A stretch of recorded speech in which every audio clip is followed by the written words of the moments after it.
Xung quanh anh toàn là ghê đẹp, gọi em là người chơi hệ đẹp. Make it some post in photo, yeah my bitch you model. Tình yêu này như là một mảnh giấy thôi, đã chắp phá quá nhiều lần, không thể lành lại được nữa rồi. Bao năm chỉ yêu một người, hôm nay trái tim đã mệt rồi. Yêu em chẳng cần đong đến, vậy mà em đã buông tay anh rồi. Buồn đau anh khóc, anh than với trời.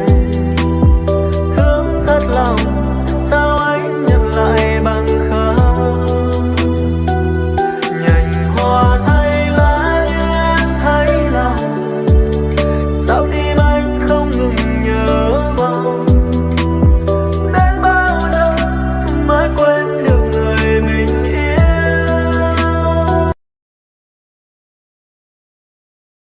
Anh ta vốn dĩ giàu sang, còn anh thì bữa cơm manh áo cơ hàn.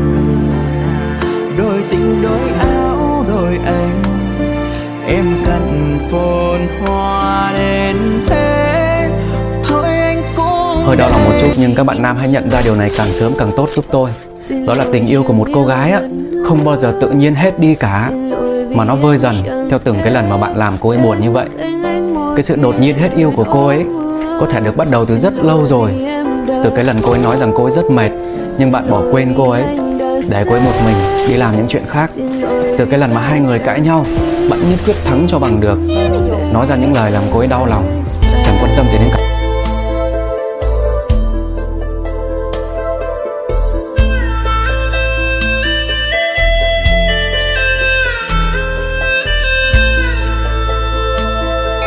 Ê, gần Tết rồi anh kiếm được cô nào chưa? Anh á, anh có rồi. Cô nào? Cô đơn chứ cô nào. ngóng đợi giờ về thì không ai chờ。一想到你我就空恨别梦久，小剧只会埋点头。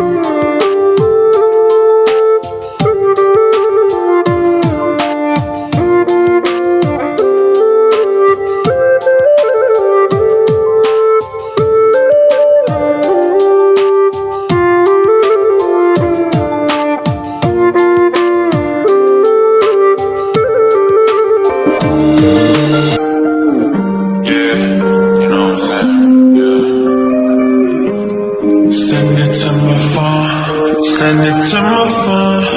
You already know I keep it on the low. Baby, you can trust me. Promise I'm alone. Xin lỗi em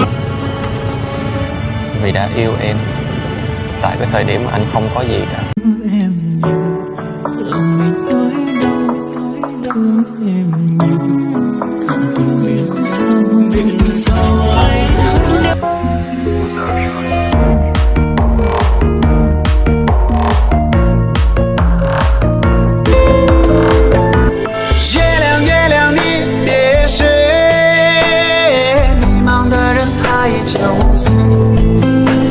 思念的人已经不在，人生不过一堆堆的苦恋。